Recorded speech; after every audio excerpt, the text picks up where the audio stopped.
I know we've been following this. It's been quite a journey, and there's still a long way to go. I just shared with my colleagues that I'm withdrawing my name as a candidate for the Speaker designee. If you look at over the last few weeks, if you look at where our conference is, there's still work to be done. Our conference still has to come together and is not there. So Scalise is out. They took another vote and Jim Jordan won, but he's far short of getting what's needed. Now what? Well, let's ask New York Republican Congresswoman and member of the House Foreign Affairs Committee, Claudia Tenney. What a week.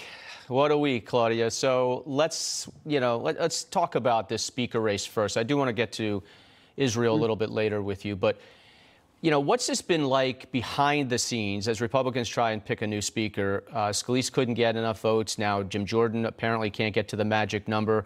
So where are we? Who can? Who? Maybe Speaker Tenney? Well, no, that's not going to happen. I'm not interested in the job, quite honestly. I love what I do now, working for my district and representing my region. We do need strong leadership, and we are in this situation because a few people decided that they had reasons for creating a vacancy by deposing Kevin McCarthy, who was doing a very good job, in my opinion. And you don't have to like Kevin McCarthy. Remember, the speaker is a larger position than a lot of people realize. It is administrative. On the political end, there's fundraising. On the interior end, you've got to coordinate a very narrow majority. We had 5.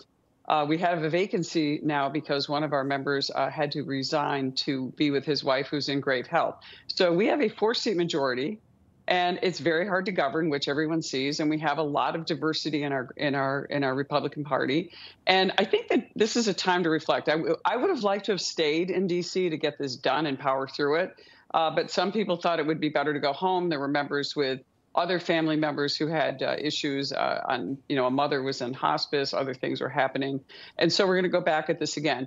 I don't think, from what I can say or see, and I don't know how Jim Jordan is progressing, that he can overcome that 4-seat hurdle on the floor. There are enough people who will not vote for him on the floor to make him our speaker. And the last thing that we can allow happen is to allow Hakeem Jeffries to take over the House of Representatives and let the Democrats control, because it is critically important, not only to our nation, but to the world, that there is some voice of reason, the Republican Party, to look to, well, the chaos around us, whether it's internationally, domestically, that has been created by the Biden administration and the Democrats in the House. And as you know, Rob, the Democrats who control Albany and some of these states around the nation, like California and Illinois, that are leading us to a demise, moving us from self-governance, taking us to authoritarianism. And so we have to find someone that can unite everyone. I voted for Kevin McCarthy, I voted for Steve Scalise, and I voted for Jim Jordan, and I would vote for them on the floor. The problem is we have got to find a consensus candidate. I'd like to say to my colleagues, it's not forever. We have 1 year left of this term. Let's put a person in we can agree with, who can do the administration that we need to be done on the floor, can bring everyone together, that can get us back to getting our appropriations process done. The clock is running out, who can continue on the great work that we've done. By the way, Steve Scalise did a great job. H.R. 1 was put on the board. We've done a lot of wonderful things. I wish the Republicans would stop attacking each other and stop talking about how terrible we are. We've done some amazing things. We have some differences. Let's sit down again, make this happen, get a consensus candidate going to lead us for a year, and we can reconsider that, who would be the leader, and hopefully we can win the House back in 2024. Let me ask you this in the final minute we have. Your thoughts on what's obviously happening in Israel. There's been intense criticism, and rightfully so, of the $6 billion hostage deal that the Biden administration made with Iran earlier this summer, especially given their long history of state sponsorship of Hamas. So, what does this mean now if we follow the money and we find out that Iran was involved in these attacks? Look, we know that Iran is involved. I've been writing about this for years. I actually did an op-ed published in Newsweek, of all publications, not known for its conservatism, warning about what the administration was doing under the advice of Anthony Blinken and his good friend Rob Malley, who is the suspended special envoy to Iran. They have been appeasing Iran for a long time. It was $90 billion in sanctions that were relieved for them to continue to export oil to China, for them to gain the money they needed. They knew they needed hostages. It was 5 hostages last year. It became 6.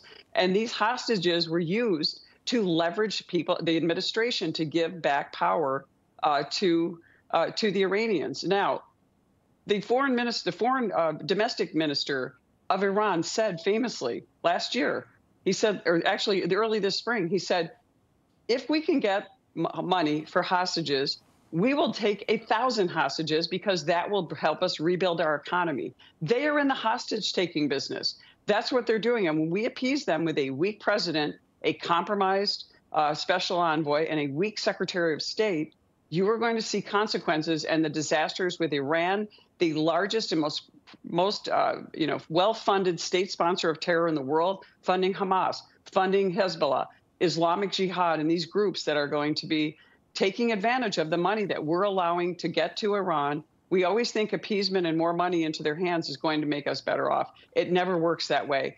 The maximum pressure campaign under President Trump, Secretary of State Mike Pompeo, was working, and we were so close. We were so close.